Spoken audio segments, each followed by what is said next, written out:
Friends, आज के studio में हमारे पास एक ऑटोनिक्स TCN4S मॉडल टेम्परेचर कंट्रोलर है। किस तरह से इस टेम्परेचर कंट्रोलर में पैरामीटर सेट किया जाता है, हर एक पैरामीटर का क्या फंक्शन होता है, समझ लेते हैं। सबसे पहले यदि हम डिस्प्ले की बात करते हैं तो यहाँ पर ये प्रीसेट वैल्यू दिखाई दे रही है जो कि एक्चुअल टेम्परेचर अभी आ रहा है। नीचे की तरफ आपको SV या आप इसे सेट वैल्यू कह सकते हैं, जो टेम्परेचर हमने सेट किया है। इसके अलावा AL1 और AL2 के दो इंडिकेटर्स आपको मिल जाते हैं जो कि अलार्म के लिए दिए गए हैं। किस तरह से अलार्म की सेटिंग होगी यह भी हम समझेंगे। आउट का एक इंडिकेटर दिया गया, यदि रिले ऑन रहेगा तो आउट का इंडिकेटर ब्लिंक करेगा। ऑटो ट्यूनिंग के लिए एक इंडिकेटर दिया गया है, ठीक है। इसके अलावा यह मोड की दी गई है जिसके ज़रिए हम पैरामीटर में इंटर कर सकते हैं। इसके अलावा यहाँ पर टेम्परेचर यूनिट शो कर रहा है, डिग्री सेल्सियस में रखना है या फ़ारेनहाइट में। कनेक्शन की बात की जाए तो कनेक्शन काफ़ी सिंपल है। 5 और 6 इनपुट पावर सप्लाई जो कि टेम्परेचर कंट्रोलर में हमें 220 वोल्ट AC कनेक्ट करना होगी। 3 और 4 रिले आउटपुट के लिए दिया गया है। यदि आप रिले आउटपुट कनेक्ट कर रहे हैं, रिले आउटपुट का यूज़ कर रहे हैं तो 3 और 4 का यूज़ करना होगा। SSR आउटपुट का यूज़ कर रहे हैं तो 1 और 2 नंबर टर्मिनल का यूज़ करना होगा। इसके अलावा अलार्म के लिए आपको 2 पॉइंट मिल जाते हैं, अलार्म 1 और अलार्म 2, ठीक है। 8 नंबर पॉइंट कॉमन है। यदि आप अलार्म 1 का यूज़ कर रहे हैं तो 8 और 7 नंबर टर्मिनल का यूज़ कीजिए। यदि आप अलार्म 2 का यूज़ कर रहे हैं तो 8 और 9 नंबर टर्मिनल का यूज़ कीजिए। इसके अलावा थर्मोकपल का कनेक्शन की बात की जाए, यदि आप 2 वायर थर्मोकपल का यूज़ कर रहे हैं तो 10 और 11 में कनेक्शन कीजिए। यदि आप RTD का यूज़ कर रहे हैं तो 10, 11 और 12 नंबर टर्मिनल का यूज़ करना होगा। यदि सेटिंग की बात की जाए तो सबसे पहले मोड की को 3 सेकंड के लिए प्रेस करना होगा। आप ग्रुप 1 में इंटर कर चुके हैं। ग्रुप 1 में कुछ पैरामीटर हैं जैसे कि अलार्म 1, अलार्म 2, ठीक है। सबसे पहले हम अलार्म 1 और अलार्म 2 का फंक्शन क्लियर करते हैं, ठीक है। यदि ऑन रहेगा अलार्म 1 और अलार्म 2 तो यहाँ पर इंडिकेशन ब्लिंक करेगा। अलार्म 1 में अभी हम 20 डिग्री सेट कर देते हैं, ठीक है। किस तरह से वर्किंग रहेगी प्रैक्टिकल हम समझेंगे। अलार्म 2 में भी अभी हम 20 सेट कर देते हैं, इसे आप केयरफुली वॉच कीजिए, ठीक है। अलार्म 1 और अलार्म 2 में हमने 20 सेट किया है।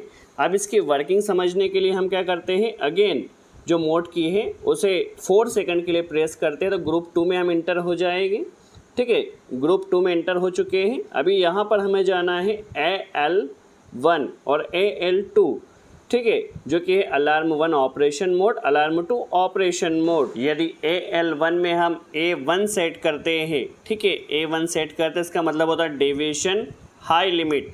डेविएशन हाई लिमिट मतलब जो हमारी सेट वैल्यू है यदि प्रीसेट वैल्यू से 20 कम रहेगी, कहने का मतलब यदि एक्चुअल टेम्परेचर 20 डिग्री ज़्यादा रहेगा सेट वैल्यू से तब यह ऑन होगा। यदि हम यहाँ पर AL2 सेलेक्ट करते हैं तो डेविएशन लो लिमिट, ठीक है, जब एक्चुअल टेम्परेचर 20 डिग्री कम रहेगा जो हमने सेट किया है तब यह ऑन होगा, ठीक है। यदि हम AL3 सेट करते हैं तो इसका मतलब होता है डेविएशन हाई लो लिमिट।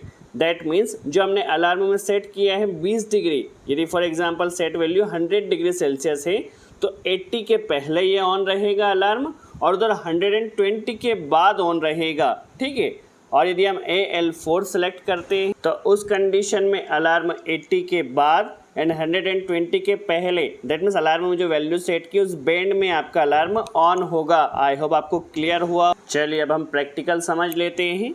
सबसे पहले अलार्म 2 में हमने A2 सेलेक्ट किया है। A2 मतलब डेविएशन लो लिमिट, ठीक है।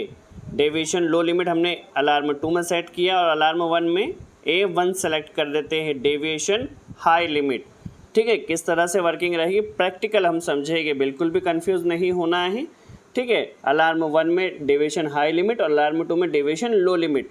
अभी सेट वैल्यू देखिए, सेट वैल्यू कितनी है, हमने 228 रखा है और preset value 227, that means actual value 227 है।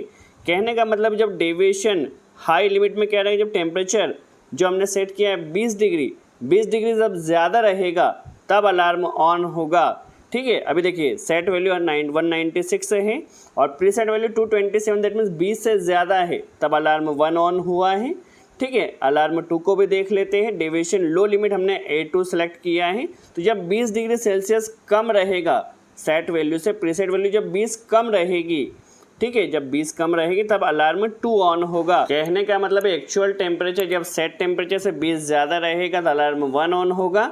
जब एक्चुअल टेम्परेचर 20 कम रहेगा सेट वैल्यू से तो अलार्म 2 ऑन होगा। आई होप आपको कॉन्सेप्ट क्लियर हुआ है। ठीक है, चलिए अब आगे के पैरामीटर समझते हैं। अलार्म का कॉन्सेप्ट क्लियर हो चुका है। नेक्स्ट है AT ऑटो ट्यूनिंग। ठीक है, यदि आप ऑटो ट्यूनिंग को ऑन करते हैं तो टेम्परेचर कंट्रोलर खुद ही सेट वैल्यू और प्रीसेट वैल्यू को बराबर करने की कोशिश करता है। यदि आप इसे ऑन रखना चाहते तो ऑन, अभी के लिए हम इसे ऑफ कर देते हैं, ऑटो ट्यूनिंग ऑफ कर रखा है। इसके अलावा अभी हमारा PID कंट्रोलर PID के मोड में है, तो यहाँ पर P, I और D की वैल्यू आपको मैनुअली इंटर करना होगी। ठीक है, अभी PID मोड में है। जब इसे ऑन ऑफ मोड में रखेगी तब क्या सेटिंग करना होगी यह भी हम समझेंगे। तो ग्रुप 1 के पैरामीटर हमारे यहाँ पर कंप्लीट हो चुके। ग्रुप 2 में इंटर करने के लिए मोड की को 4 सेकंड के लिए प्रेस करना है। ठीक है, मोड को 4 सेकंड के लिए प्रेस किया, ग्रुप 2 में इंटर हो चुके हैं। फर्स्ट पैरामीटर है हमारे पास इनपुट सेंसर। ठीक है, सेंसर आप कौन सा टाइप का कनेक्ट कर रहे हैं, तो इनपुट सेंसर के लिए देखिए यहाँ पर JICH जो कि है J टाइप थर्मोकपल के लिए, तब यहाँ पर J टाइप थर्मोकपल ही रख रहे हैं, तो J टाइप थर्मोकपल के लिए सेट कर दिया है। यदि K टाइप का थर्मोकपल है तो YCAH आपको डालना होगा। आपका जो भी थर्मोकपल हो उसके अकॉर्डिंग आप यहाँ पर वैल्यू सेट कर सकते हैं। स्क्रीन पर जो वैल्यू आपको नज़र आ रही है। नेक्स्ट है UNIT temperature unit. Temperature unit आपको डिग्री सेल्सियस में रखना है या फ़ारेनहाइट में। अभी के लिए हमें इसे डिग्री सेल्सियस में ही रहने देना है। नेक्स्ट पैरामीटर है input correction INB। For example आपका जो एक्चुअल टेम्परेचर है यदि वो गलत शो कर रहा है, बाय डिफ़ॉल्ट कम या ज़्यादा शो कर रहा है, तो आप यहाँ पर INB को सेट कर सकते हैं।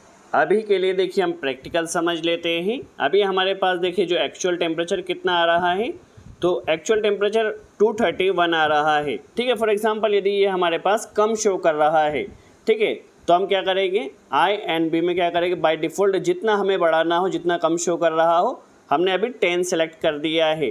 तो जो 231 शो कर रहा था वो 241 शो कर रहा है।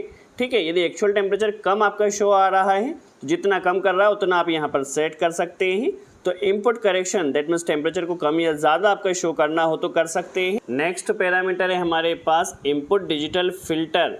ठीक है, फॉर एग्जांपल यदि आपका इनपुट काफ़ी ज़्यादा वेरिएशन कर रहा है और आपको इनपुट स्टेबल चाहिए, तो जितने टाइम के लिए स्टेबल चाहिए उतना टाइम यहाँ पर सेकंड में सेलेक्ट कर दीजिए, जिसके ज़रिए जो आपका इनपुट रहेगा वो स्टेबल रहेगा उतने टाइम तक। ठीक है, यहाँ पर set low limit that means minimum temperature आपको यहाँ पर सेट करना है। जिसको आप मिनिमम टेम्परेचर मेज़र करना चाहते हैं तो मिनिमम हमने -30 किया और मैक्सिमम 800 किया है। ठीक है, तो हायर जो लिमिट थी वैल्यू की यहाँ पर हमने 800 डिग्री सेल्सियस सेट किया है। नेक्स्ट पैरामीटर है हमारे पास कंट्रोल आउटपुट ऑपरेशन। आपको टेम्परेचर कंट्रोल को हीटिंग के लिए यूज़ करना है या कूलिंग के लिए। अभी के लिए हमें इसे हीटिंग ऑपरेशन के लिए ही यूज़ करना है, तो इसे हीट पर सेलेक्ट कर दिया। यदि आपको कूलिंग ऑपरेशन की रिक्वायरमेंट है तो आप इसे कूल सेलेक्ट कर सकते हैं। ठीक है, अभी के लिए हमें हीटिंग की रिक्वायरमेंट है तो इसे हीट पर ही सेलेक्ट रहने देते हैं। नेक्स्ट पैरामीटर हमारे पास कंट्रोल टाइप। आप PID मोड में इसे यूज़ करना चाहते हैं या ऑन ऑफ मोड में। यदि आप इसे PID मोड में यूज़ करें तो आपको वहाँ पर P, I and D derivatives की वैल्यू इंटर करना होगी। अभी के लिए हम इसे ऑन ऑफ पर सेलेक्ट किया है। नॉर्मली हमारा टेम्परेचर कंट्रोलर ऑन ऑफ होता रहेगा। यदि आप इसे ऑन ऑफ मोड में सेलेक्ट करते हैं तो ग्रुप 1 में आपको यहाँ पर हिस्टेरेसिस वैल्यू शो होगी। देखिए पहले यहाँ पर PID वैल्यू शो हो रही थी, अब हिस्टेरेसिस वैल्यू आई है। हिस्टेरेसिस काफ़ी काम का पैरामीटर होता है, फंक्शन समझते हैं। हिस्टेरेसिस में हमने 10 सेलेक्ट किया है। अब होगा क्या, जैसे ही ओवर टेम्परेचर होता है, ठीक है, सेट वैल्यू 241 है और preset value actual value 242 over temperature हो चुका है, तो इस कंडीशन में हीटिंग हमारी ऑफ हो चुकी है। ठीक है, अब ऑन कब रहेगी, जब प्रीसेट वैल्यू 240 होगी या एक कम होगी सेट वैल्यू से, तब इसने ऑन होना चाहिए, बट ऐसा नहीं होगा। हिस्टेरेसिस में हमने क्या सेट किया है 10। ठीक है, तब ये कंटिन्यू कम होती रहेगी, प्रीसेट वैल्यू कंटिन्यू कम होती जाएगी। समझने के लिए हम अभी से सेट वैल्यू को बढ़ा देते हैं। तो जब प्रीसेट वैल्यू सेट वैल्यू से 10 कम होगी, देखिए अभी हमने सेट वैल्यू को बढ़ा के 252 किया है, तो 252 से 10 कम होगी तो 241 पर यह ऑन हुआ है। दैट मीन्स हीटिंग कंटिन्यू कम होती रहेगी, कम होती रहेगी, जितना हिस्टैरिसीस सेट किया है उतनी कम होगी, तब हमारा रिले ऑन होगा। दैट ओवर टेम्परेचर होते ही हमारा रिले ऑफ हो जाएगा। और कम ऑफ कब होगा, जितना हिस्टैरिसीस वैल्यू सेट किया उतना कम होने पर ऑन होगा। ठीक है, आई होप आपको कॉन्सेप्ट क्लियर हुआ है। तो ये हमारे पास कुछ पैरामीटर्स थे। हिस्टैरिसीस की वैल्यू अभी हम यहाँ पर 2 सेट कर देते हैं। ठीक है, जब आपकी रिक्वायरमेंट रहेगी, नॉर्मल इसकी चिलर में और कंप्रेसर में काफ़ी ज़्यादा रिक्वायरमेंट होती है और हिस्टैरिसीस को मोस्टली सेफ्टी के लिए यूज़ किया जाता है। चलिए कुछ और पैरामीटर समझ लेते हैं। नेक्स्ट पैरामीटर है हमारे पास आउटपुट। ठीक है, आप आउटपुट किस टाइप का यूज़ कर रहे हैं, रिले टाइप यूज़ कर रहे हैं या SSR। अभी के लिए हम रिले टाइप यूज़ कर रहे थे, इसे रिले टाइप ही रहने देते हैं। नेक्स्ट पैरामीटर है हमारे पास अलार्म, जो कि हमने अलार्म का फंक्शन एकदम अच्छे से समझा था स्टार्टिंग में ही। ठीक है, अलार्म 1 और अलार्म 2 दोनों ही पैरामीटर समझे थे। नेक्स्ट पैरामीटर है लॉक का। यदि आप टेम्परेचर कंट्रोलर के पैरामीटर्स को लॉक करना चाहते हैं ताकि कोई अदर से चेंज ना कर सके, तो आप इसे लॉक भी कर सकते हैं। आई होप आपको यहाँ पर कॉन्सेप्ट क्लियर हो किस तरह से कंप्लीट पैरामीटर सेटिंग की जाती है।